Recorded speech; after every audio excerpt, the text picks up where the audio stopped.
It's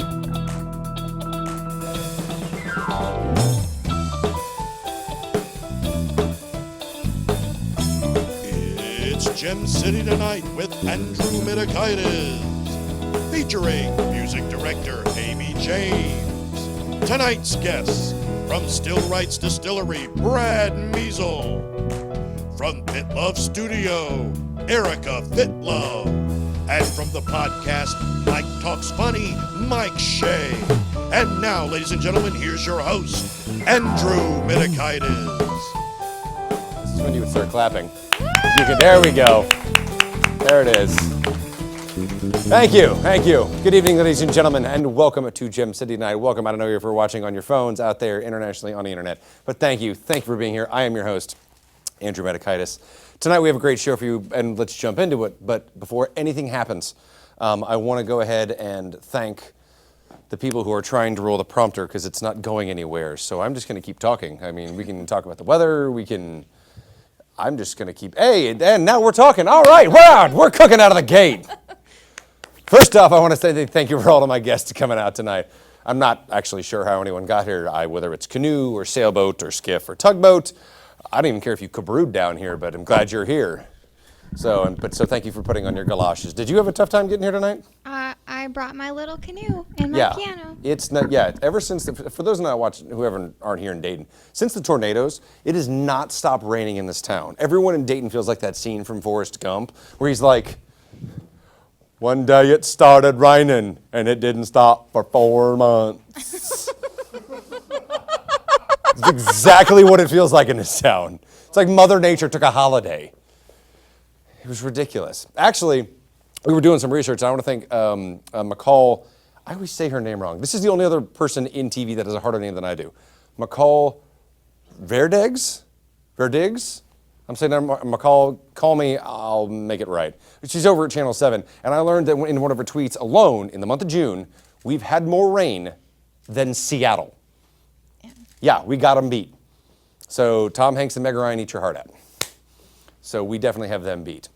I was doing some more research, and I found that actually in the month of June, the average rainfall for Dayton is around 19 inches. And we've had, what does it say? 5,476. Oh my God. I know that's an exaggeration, but it's really not that far off. I'm just kidding. We've only actually had 6 more inches than normal for June, and 6 more inches is normal for an average man!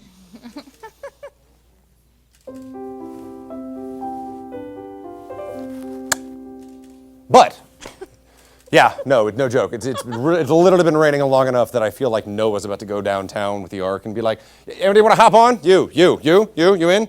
Come on, we got Mai Tais. Yeah, which is ironic because the original ark, although it was constructed for 40 days and 40 nights, the Ark Encounter in northern Kentucky, have you seen this thing? It's built to the original specifications of the ark and actually had flood damage to it. I guess it rained and it moved off of its actual primary where it was supposed to be and damaged the hull. So now it's got flood damage. And they're suing like the 400 workers that put it together. Now, this was supposed to be built to the actual specifications that God gave Noah the dimensions of the Bible in the ark. And it's in cubits, by the way.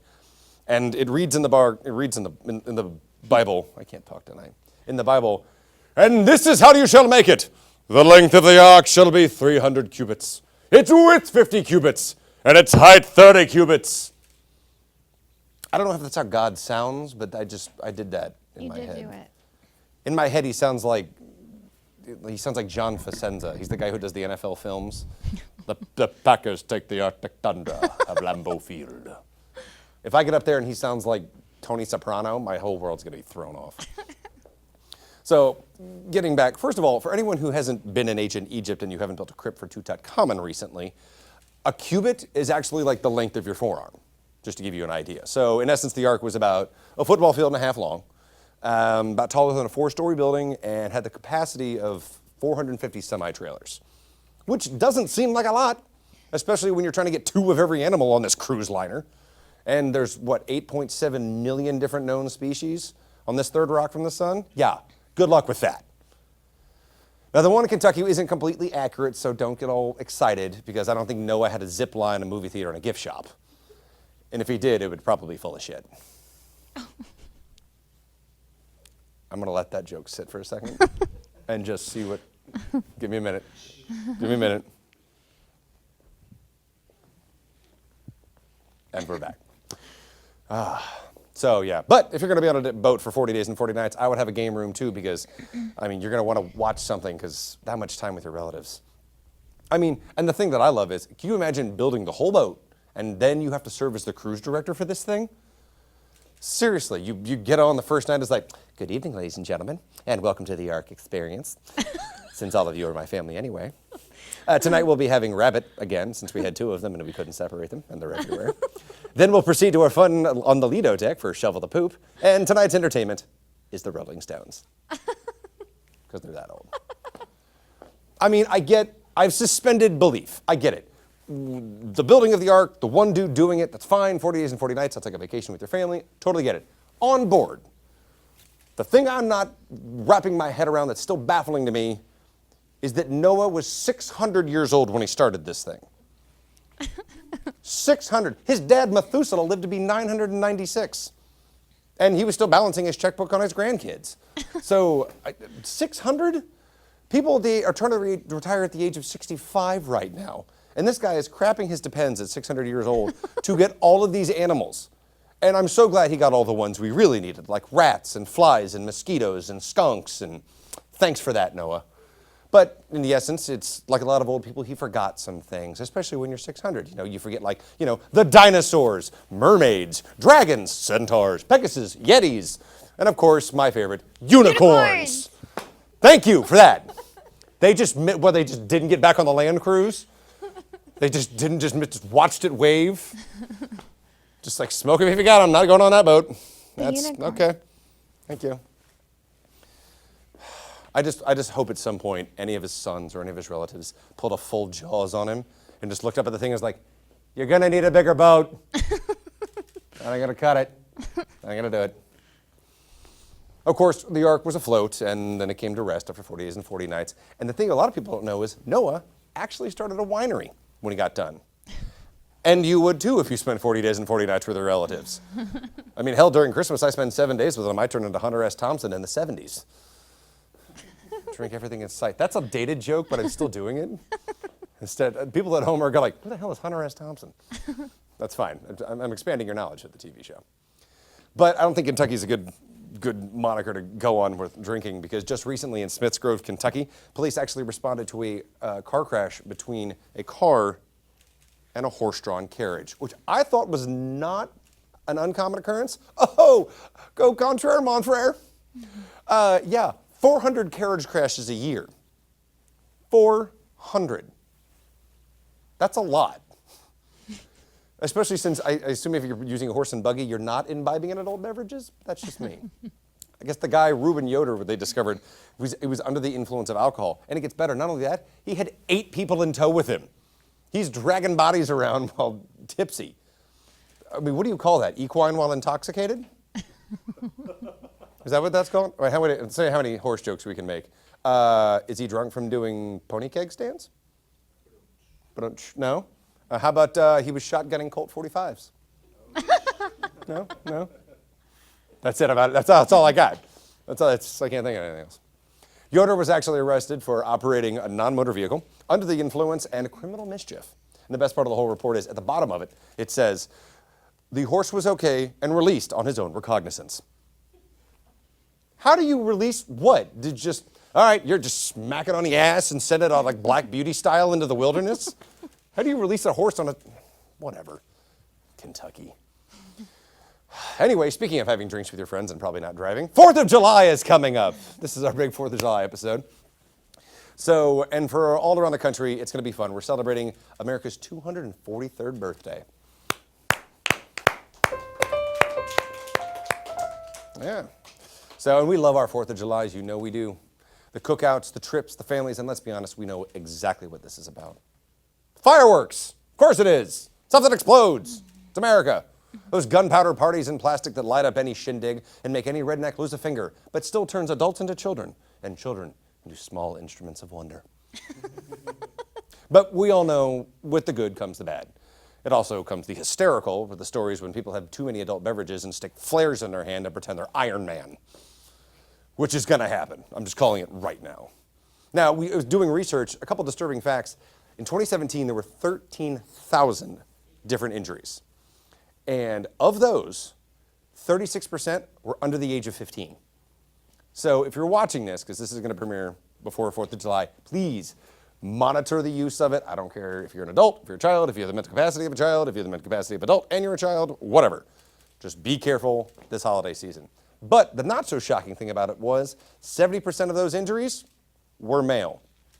The report later on, the next paragraph was, yeah, duh, we're men. There's no reason we should have stuff that explodes at all. But according to the American Pyrotechnics Association, yeah, that's a thing. You can get the APA. We're looking at you, baby. According to the APA, actually states that have lifted the ban on fireworks have seen less injuries because they have more access to them. So actually, there's only one state left in the union that doesn't allow fireworks. You know what it is? Let me take a guess. Alabama. Ironically enough, that was probably the first one. Anybody? California. Massachusetts. Oh. Yeah. You can get wicked drunk, but you can't have a wicked firecracker. So that's unfortunate. I mean, these things were invented in the 19th century by the Tang Dynasty. Well, that's a Chinese thing. Tang. So now, you got to understand, the Tang Dynasty also gave us geishas, pancakes, and toilet paper. It's like the redneck combo pack. You can get a girl in the corner, TP your friend's house, and go to IHOP. Tang Dynasty, rednecks. Oh, have the mighty have fallen. But still. Actually, I can't say it better than the President Michael Collier said last year, and I quote, "Enjoy the holiday season, and please don't blow your dick off." Oh my God.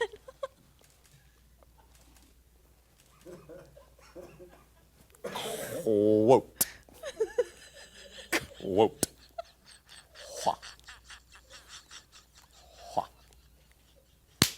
And finally, that brings us, I got Aimee snoring, it's a good night. And finally, that brings us to Step Aside, Mitakides. Burger King launched a new ad campaign for the not so subtle meal campaign. This happened last month for Mental Health Awareness Month. I'm gonna get through it. I'm gonna do it. I'm gonna really do it. They launched it in honor of Mental Health Awareness Month. As some of our viewers know, mental health awareness is very serious and very well known to us here in Gem City. But Burger King started their Feel Your Way meals with the slogan, "No one is happy all the time." Now, it's a great ad campaign. It was great because it brought mental illness to the forefront and started a lot of the conversation, which was great.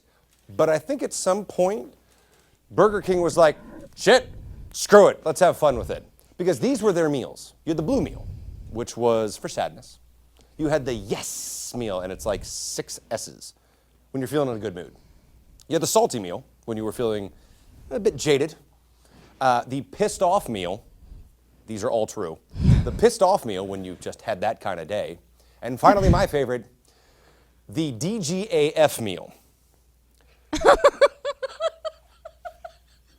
For those of you playing the home game, I'm going to give you, if you don't know what that means, I'm going to give you a second to Google that. Mom, I'll tell you when I get home. Okay, so for those of you now Googling it, yes, it means don't give a, yeah, F word. So how do you sit in a meeting and propose this, but better yet, not knowing as an employee of Burger King this is going to happen? Can you imagine being at Burger King and someone goes, yeah, can I get a don't give up menu? Whoa, oh, yeah. You're just on the headset, you're like, oh, this is going to be good. Yeah, do you want fries with that? You damn right I do! All right, would you want a cola? Just give me something. Okay, just come around to the drive-thru. Thank you. And everyone is like, not it, not it, not it, not it, not it, not it. You just reach out and be like, all right, bro, here you go. Here's your fries, here's your burger. Go ahead and kill that day and not anybody else. Have a good night. We'll see you. Don't blow your dick off. Don't give up the meal. Actually, we did some more research and we learned that the DGAF meal was actually later made for anyone who actually works in our government. So that makes sense why it was called that. We got a great show. Thank you guys so much. Stick around. We'll be right back with more Gem City Tonight. So put your hands together for Aimee James.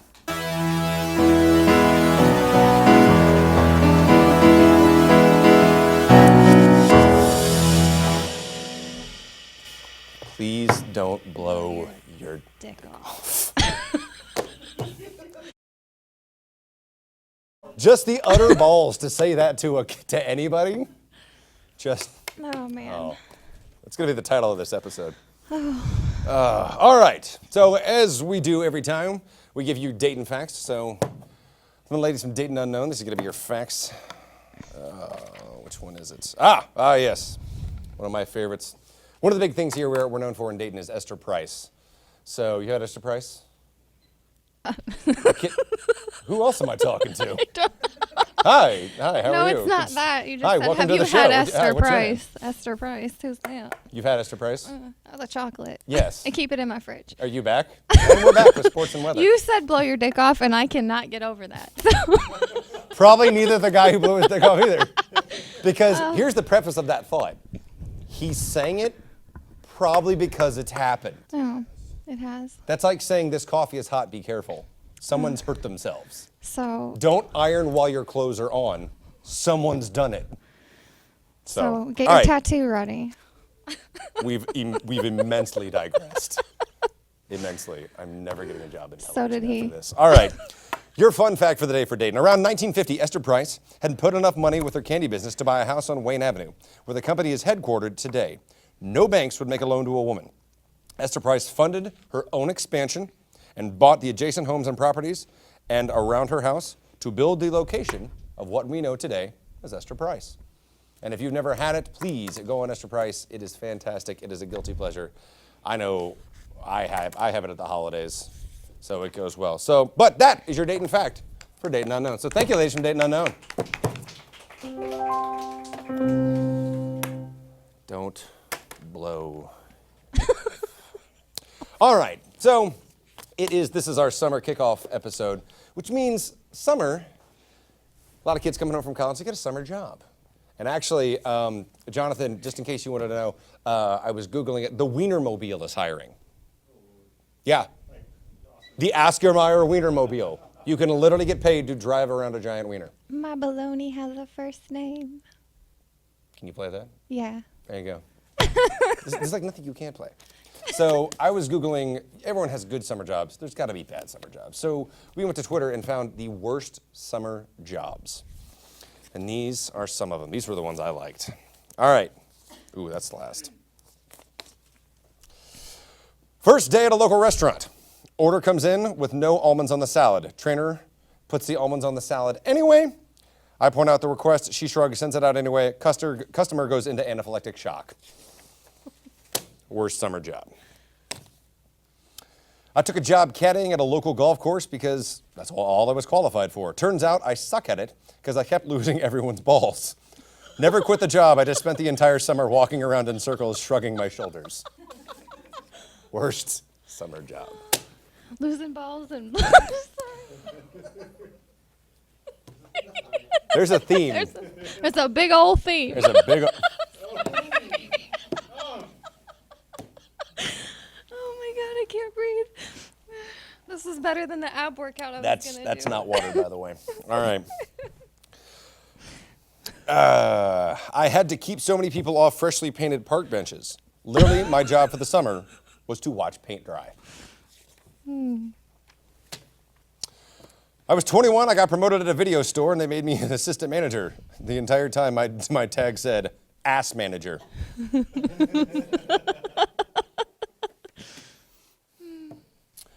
Thought I was a receptionist for a small but very successful law firm. Realized when I started translating everything, I was working for an international arms dealer. Worst summer job. During the summer, I broke my ankle and yet still had to work. And guess where I worked? IHOP. Foot Locker. Customer walks in and goes, hello, welcome to IHOP.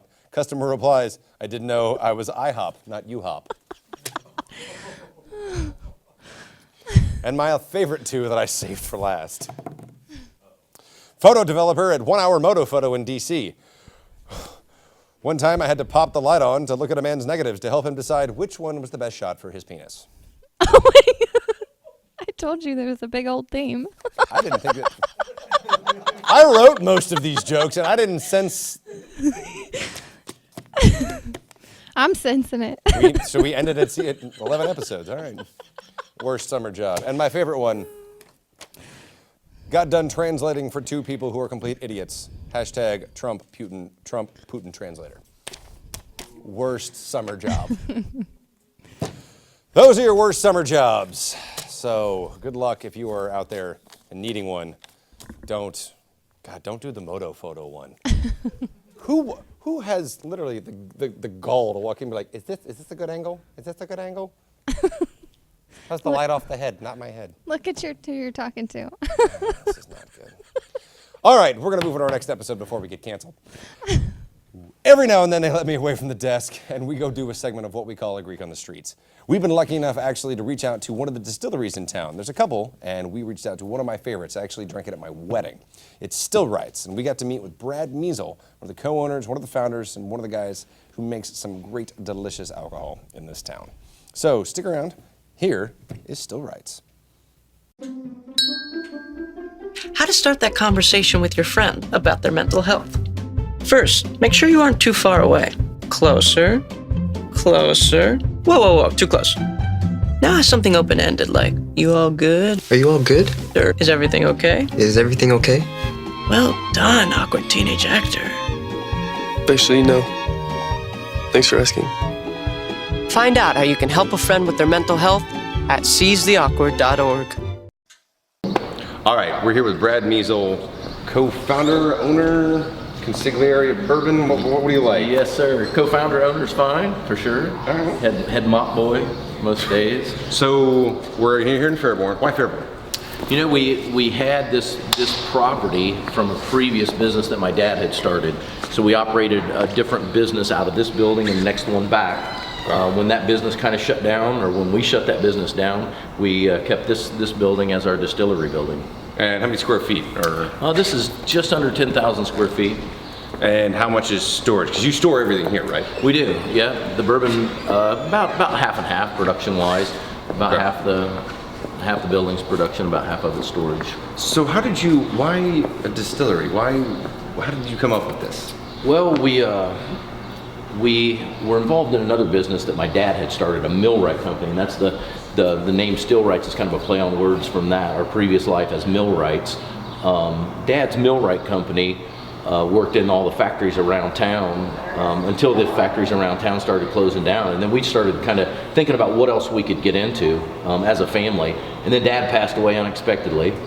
He left that millwright company to myself and my youngest brother Sean. And when that happened, we kind of accelerated the search for something else to get into, and we landed here.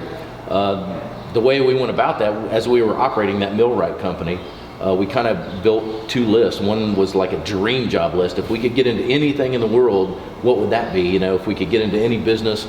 And for us, it was like make whiskey, make beer, make wine. There was a strip club in there someplace, and we made that list. Sounds like I've made this list before.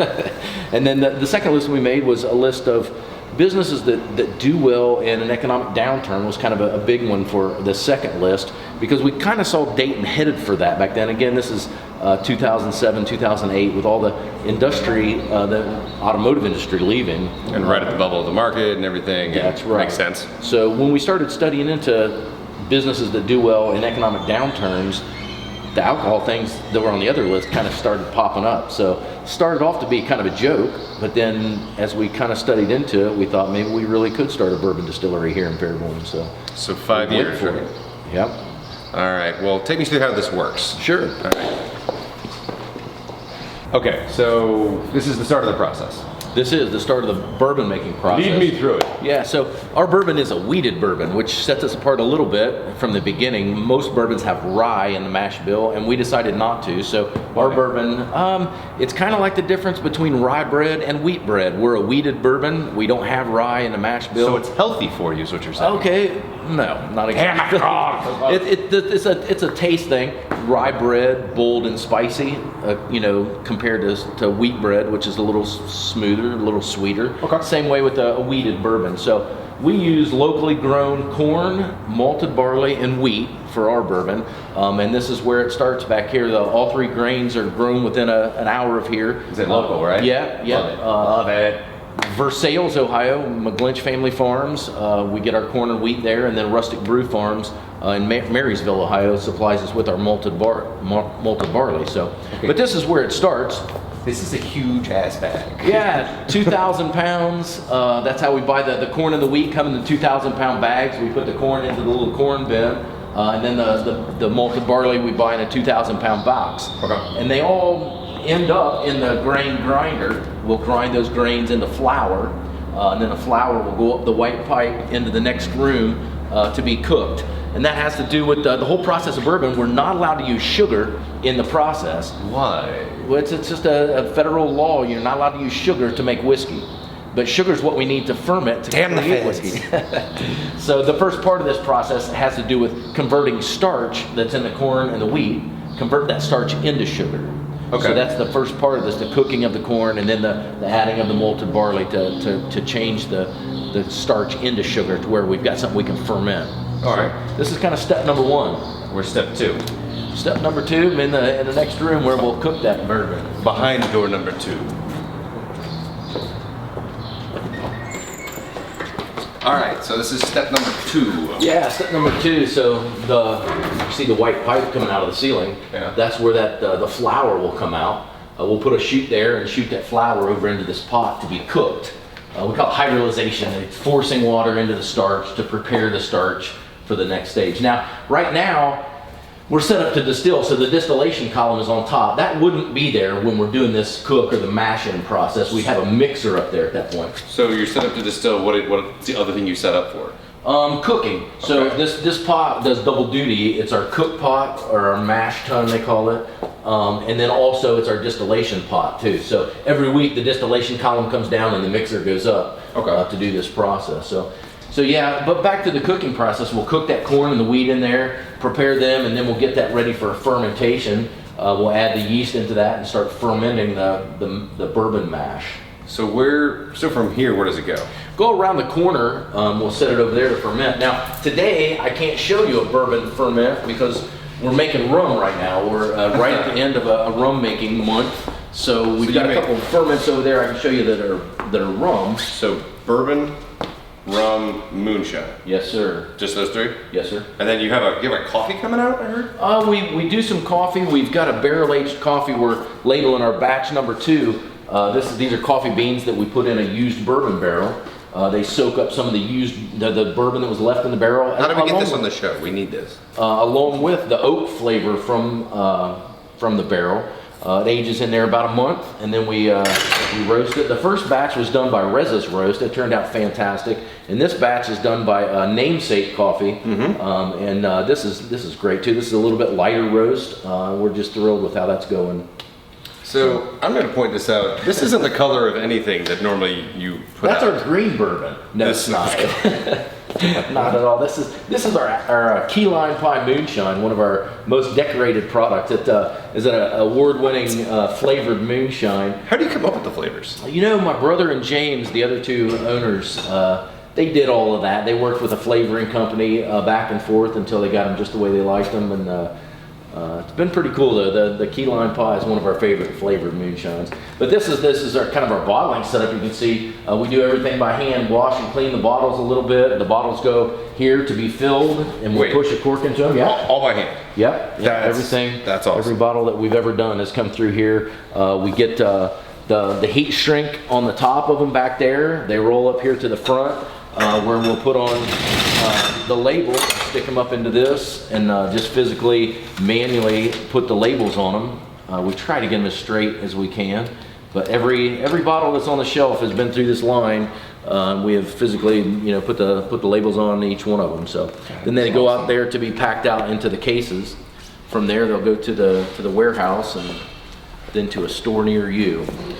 So we've been talking about it enough. This is enough teasing. Can we go try some? Let's do. All right, Gin City, tonight we are here at the bar. Brad and I have decided to take over this joint. Well, he's letting me be back here. We have a plethora of adult beverages in front of us. So we've got 10 products. Let's start with the rums. We make 3 different rums. We have a spiced rum, a silver rum, and a bourbon barrel aged rum.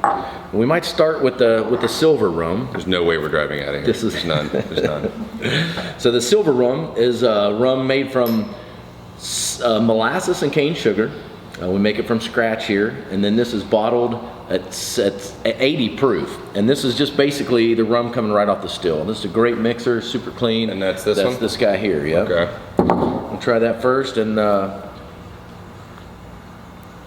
there's a story behind this. Yeah. That's 80 proof, so it's got a baby. kick to it. That's yeah.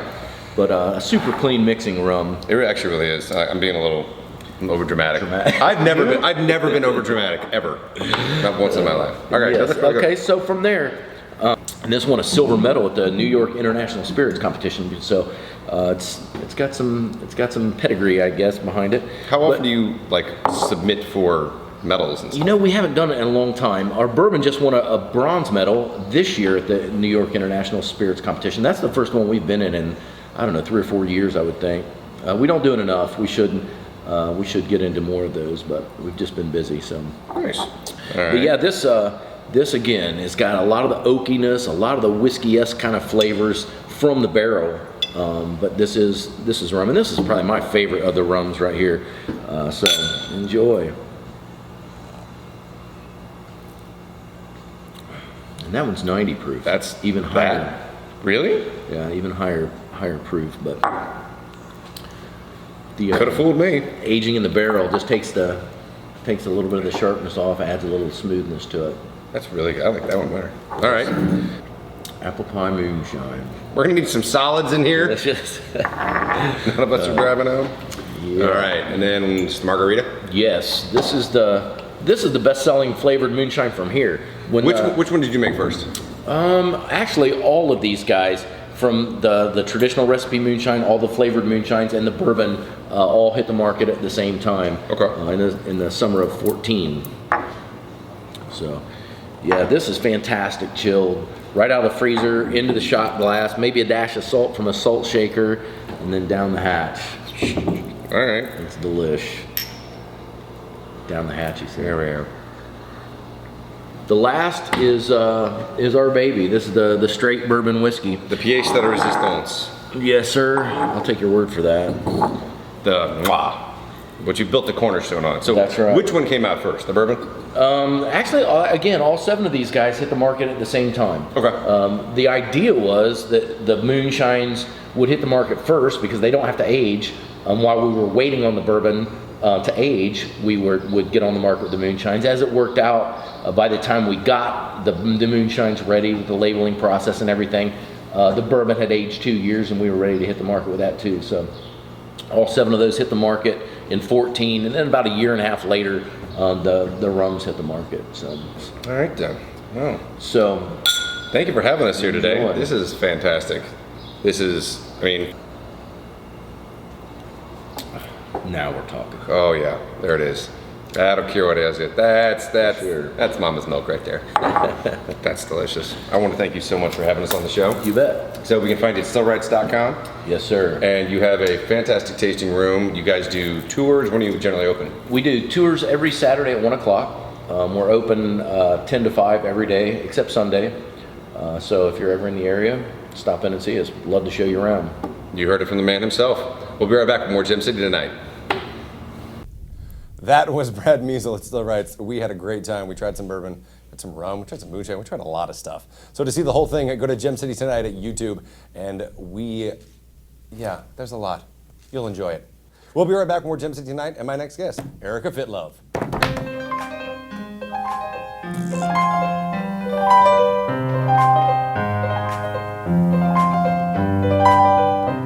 This has to be 6 minutes.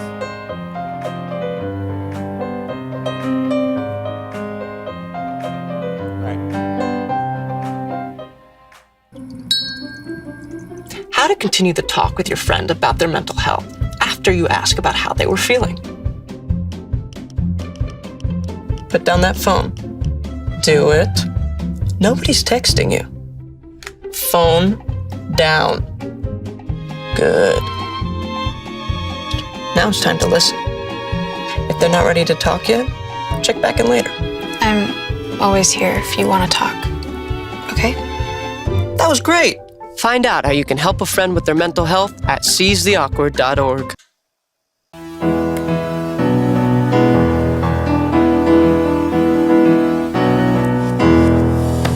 right, welcome back to Gem City tonight. My next guest is a phenomenal, I mean, she does everything under the sun. I'll let her explain it to you. Please put your hands together for Erica Fitlove.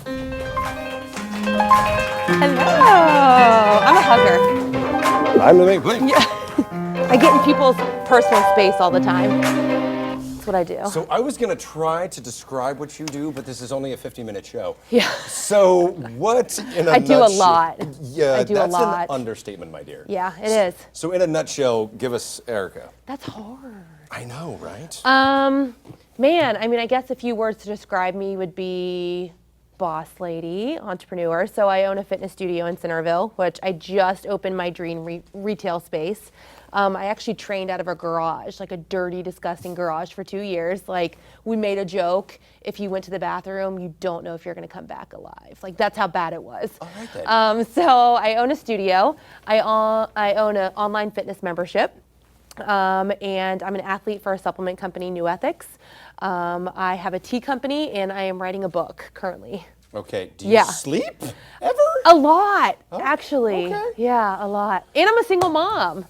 So let's add that into there too, you know. Does it all. Does it all. I love it. Survival mode. So I think one of the things we need to highlight is how you got started on this journey. Yeah. So I'll let you, it's a great tale. I'll let you Yeah, pick it up. thanks. So for me, I actually worked an HR job. I was a safety director for a distribution company here in Dayton, and I was 322 pounds. And I remember my son was like, it was like this, like I'm sure there was like Cheez-Its or something here though. And he was on the floor and he was like, will you play with me? And he was 3. And I straight up looked at my kid and I said, no. Not because like I wasn't interested, but just because I didn't have like the energy to do it. And I didn't want to get up off the couch and I didn't want to stop eating. And something just like a light bulb went off and I was like, I just told my kid no, that I don't want to play with him. How long ago was this? He was 3, he's 9 now. Okay. So I had struggled with my weight my whole life. I come from a Mexican family. We eat, we drink, we eat some more. Like that's just the bottom Greek, look who line. you're talking to. Yeah. I mean, And that's just what I grew up with. I never knew what diets were. I never knew what healthy eating was. I didn't even know what exercise was. I was probably the least coordinated person ever. I never even played a sport growing up my whole life. But I just started with the basics. Like something told me just to get started. I got on the scale, it said 322 pounds, and my heart just went like whoosh. Like, I mean, I'm in my 20s and I weighed 322 pounds. So I just started walking on a treadmill and I just started eating a little bit better. literally baby steps. Baby steps, like the basics. And then it just grew from there. And, you know, I tracked my whole journey on social media. And I remember I woke up one day and I had thousands of new followers. And I said, what the heck just happened? Like I had shared a side by side of myself. I think I only lost 75 pounds at that point, which is still a lot. That's still a lot, yeah. I mean, only 75. I know, only. And then a transformation page that had millions of followers picked me up and shared my story. And I got all those new followers that way. And it just started snowballing into people were like, how did you lose it? What did you do? Are you a coach? Can you help me? And I've always been kind of like a business savvy person. And I just was like, you know what? I can make a business out of this. And I just got certified and then just like skyrocketed from there. So what was, so a lot of our viewers and a lot of people who are trying to get into losing weight or just getting back in the gym in general. Yeah. What do you find was your biggest challenge? And as you train people, what do you find that theirs are? The hardest workout is literally walking through the gym doors. Like your mind is probably the hardest thing to overcome. Like if it was literally just food and exercise, everyone I think would be thin, right? But something's blocking us from doing it. Something's blocking us from saying no to that food choice. Something's blocking us from not going to the gym that day. So I think just honestly, the hardest workout is your mind. Like you have to start there. I tell all my clients, you can change all of this, but if this and this doesn't change, this is not gonna stay. Aesthetically, you're not gonna keep it off. That was one of my questions. I was like, it's gotta be, because it isn't just the 45 minutes inside the gym or Right. however long it is. It's the other time away from the gym and so forth. And I think that's why I have been successful in my business. And I think that's why my clients do really appreciate my program is because I do tackle when like my online membership, for example, it's not just workouts and food. There is we call it mindset homework. They get 2 to 3 mindset assignments every single month that they have to work on. And they're like, wow, no fitness coach ever focuses on that. They'll give me a basic food plan and a basic workout plan, but how many coaches are going to say, you need to work on this and you need to be more self-aware, more self-love, like understand why we are the way we are, and then you'll be able to change for sure. Care about them in and outside. Yeah, like if you truly want to change on the outside, you got to fix the inside first. I know it sounds so cliche, No, but but it's so it's true. true. It really yeah, is. it's Really so true. is. I'm completely different than I was 5 or 6 years ago. So, as a workout guy, I got to ask this question. Yeah. We had another workout guy, my Oh, friend this Nolan, should be on good. here. Yeah. Now you're starting to like puff up. I am You- a little bit. Well, now that I've You heard see everything that? you've done, I was like, I gotta. You see that? Somebody get me a protein he's shake. Like, he's peacocking. Please, over here. I'm trying. Have you seen yeah. the hair? Yeah. What's the one workout you hate doing? So maybe it's burpees. What's the one thing you hate doing? God, honestly, because it's so bro, chest. I hate chest day. Did you just bro? It's so bro. It is. I don't like it. And then every time I do it, and then the next day I get DOMS, and I feel like I'm having a heart attack because it hurts so much. But I just don't like. There's this one guy at the gas station. He goes to my gym, and he's like, "Man, you can outlift the guys over there." He's like, "But I'll get you on chest." And I was like, "I'm sure you will, bro. Good I'm sure for you, you bro. will." Bro. Yeah, yeah. So I guess that would be my one exercise I don't like. But I like I love burpees. Like, I love burpees. Get out. I do. You can do mine. I'm disgusting, I know. I love them. I Don't do. skip leg day. Don't skip leg day. Yes. You gotta add bro at the end. Though. All right, Yeah. two fun questions. What's your Yes. cheat meal? Ooh, I mean, it depends what kind of mood I'm in. I go through phases, right? Okay. So Well, right most now, people what are we wouldn't even cycling through right say. now?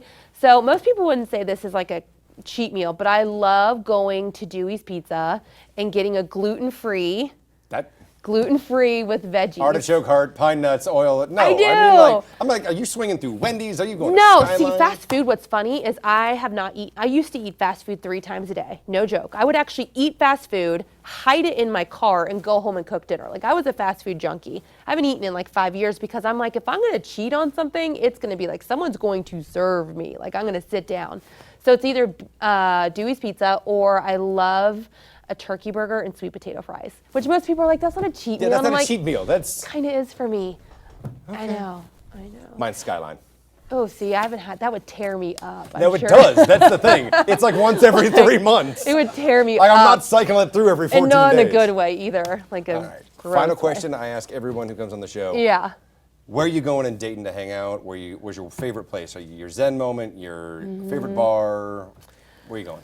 I mean, this sounds really suburban to me. Like, I'm not a cool city person, but I love just like hanging out Austin Landing during the summer because they have like the huge like chess, and they've got the is it Jenga? Like the life-size Jenga? Oh, yeah, Jenga. Yeah, and I love like the live music, and I just love the atmosphere. I love sitting, any good patio I love, but I will say Solar's new patio, Yeah, bomb. very good. Yeah, Solar, I love Solar. All right. That's my jam. So we find you on Instagram, Facebook. That's Erica Fit Love. Yes. And then Facebook is Fit Love Studio. Yeah, so all my social media is Erica Fit Love across the board. And if Okay. you're local and interested in the studio, it's Fit Love Studio. All right. Yeah. And then EricaFitLove.com. EricaFitLove.com. You are all over the place. Yeah. So I'm not done with you. We're going to play a game with you. Okay. Yeah, I know you made that face when you walked on set. We're not done with Erica Fit Love. We're going to play a little game with her and our other guest, Mike, when we come back right after this. More Gem City tonight. Awesome. Good. Go back in the green room. Yeah, if you, Okay. he's going to do stand-up if you want to listen Over to him. here? Okay. Yeah. Awesome.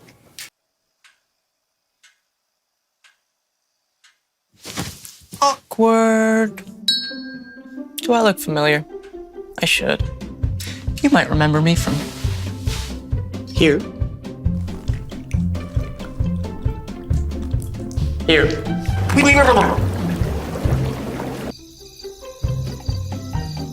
Or maybe even here. But an awkward silence can be a great thing. It can actually be a perfect moment to reach out to a friend and ask if they're okay if they seem down. Doesn't matter how you say it. You all right? Everything's okay? G. You all right, girl? You cool? You bugging dog. Just show you're there for them. Go on, Kelly. Seize the awkward.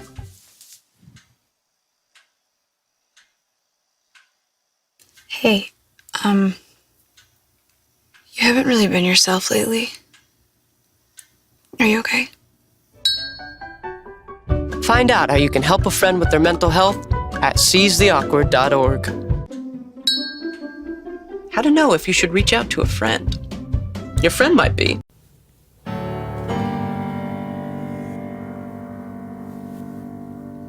Welcome back to Gem City tonight. I have kept Erica Captor and Mike, who you will see do stand up here in a little bit.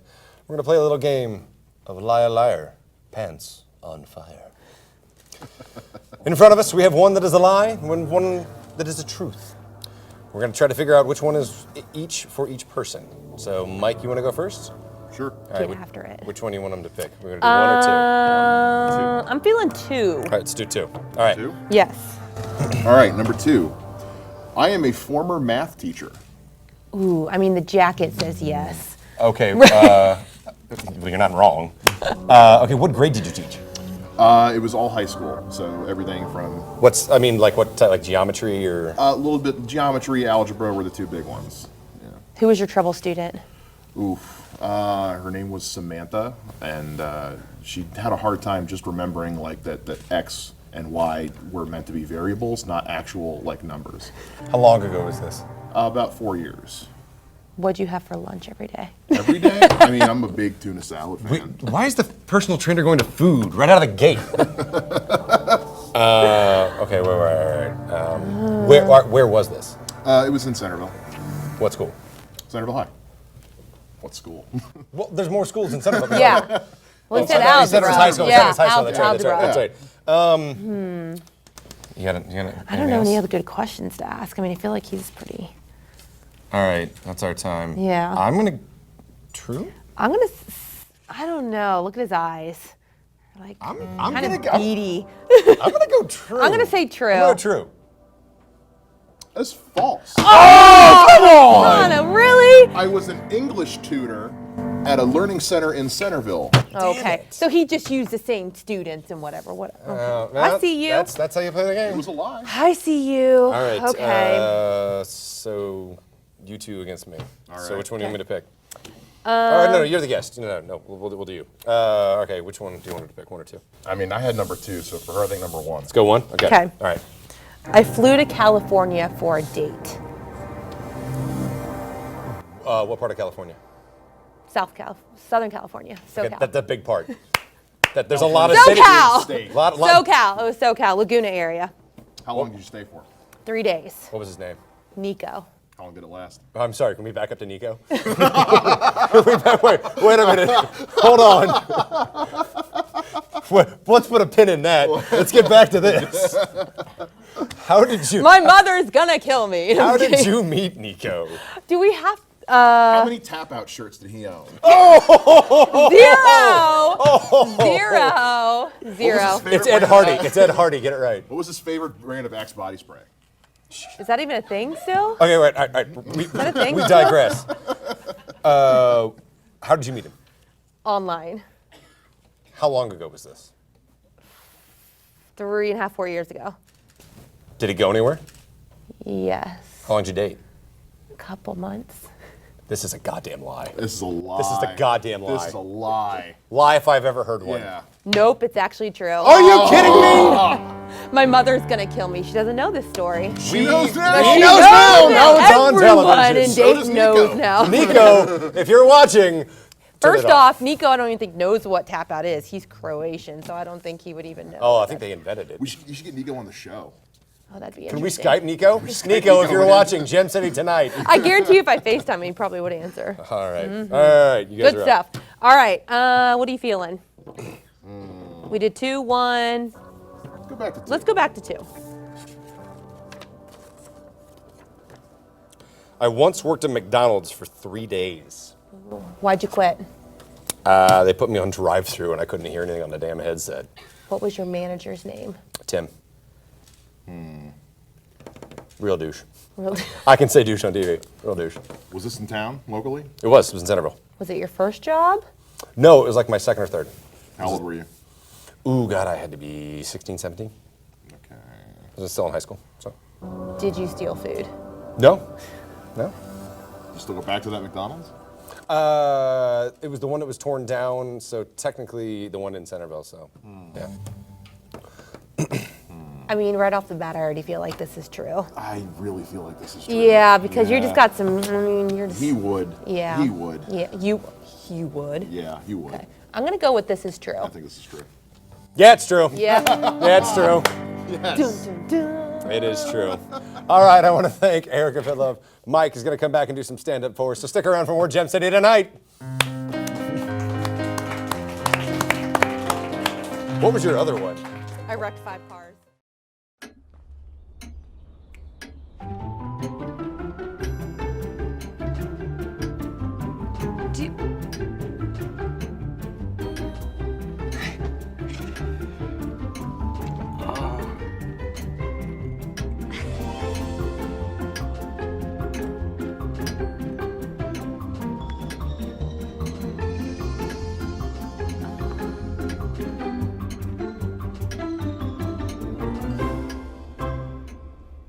Listen, you're my friend. I noticed you haven't really been yourself recently. Yeah, I feel like something's up. How are you? Are you okay? Is there anything you want to talk about? I just want to know how you're feeling. And listen, even if you don't know what to say, I'm here to talk. No matter what you're going through, I just want you to know I'm here. I've got your back. When you want to talk, I'm here.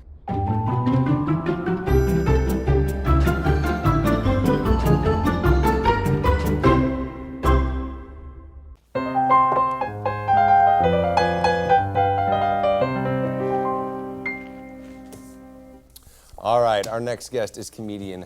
He's a great guy. He's the podcast Mike Talks Funny, which I have been on. It's a fantastic episode if you want to go find it. Mike Shea, everybody.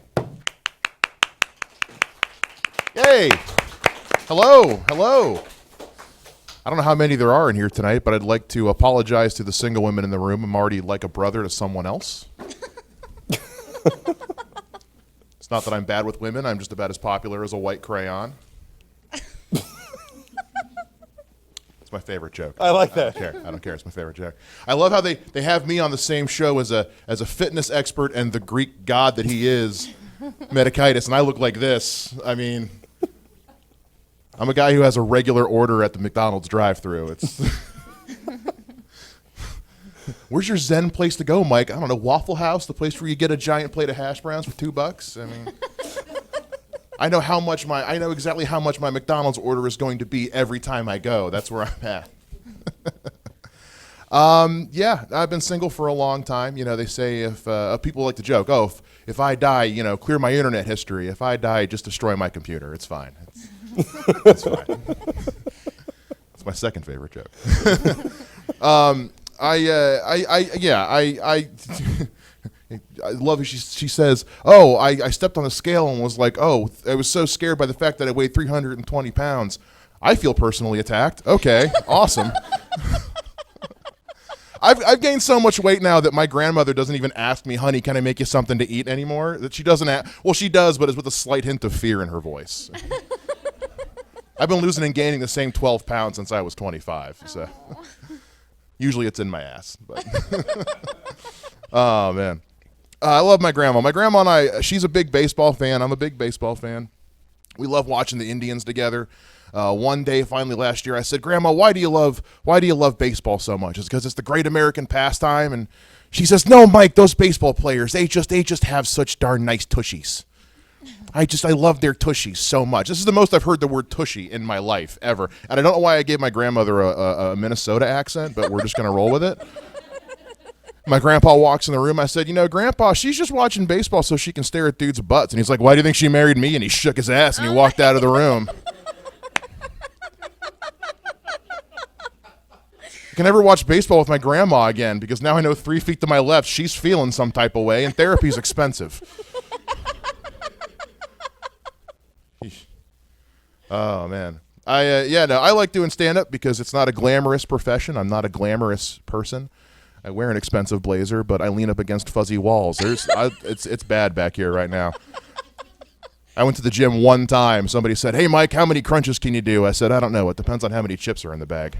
I said, well, how much can you bench press? I can bench press 350 pounds. Yeah, I can press my 350-pound ass on a bench. That's about how well this goes. You guys are awesome. My name's Mike Shea. Thank you so much. Mike Shea, everybody. We'll be right back with more Gem City Tonight.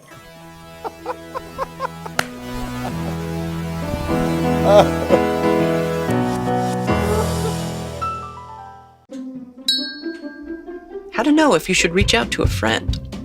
Your friend might be Worried, sad, Grumpy, angry, Stressed, weird, rebellious, anxious, antisocial, lonely, sleeping less, sleeping more. eating less. eating more. Look, there are a lot of things to watch out for, but you know your friend best. So if they're not acting themselves, why not say something? Find out how you can help a friend with their mental health at seizetheawkward.org.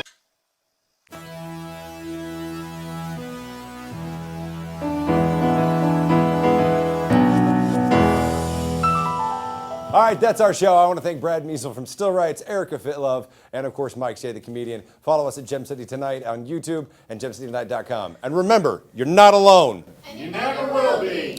I'm going to do burpees with Erica. Have a good night. You ready? You know the hair is up in a ponytail now, so it means like game on. You ready? You gotta jump up first. Go for it. Oh, you're not even doing the real ones. All right, what is this? You're not even doing the real ones. You gotta go chest to floor. Oh, God. Yep. This is such a bad idea. Why are we doing No! this? And I'm holding my mic too. Yeah. And I'm cooking All right, with we're you done. too. You win. You win. That's it. You win. That's all you got. You win. Come on now. You win. Look at that. We got that on TV though. I win, right? You win. She wins. I'm not She even wins. out of breath yet. Neither am I.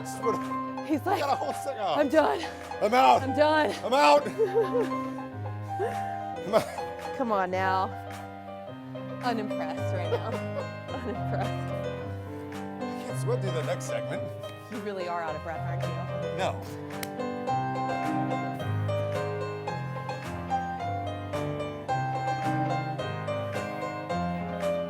You had 4. I got a whole segment to do.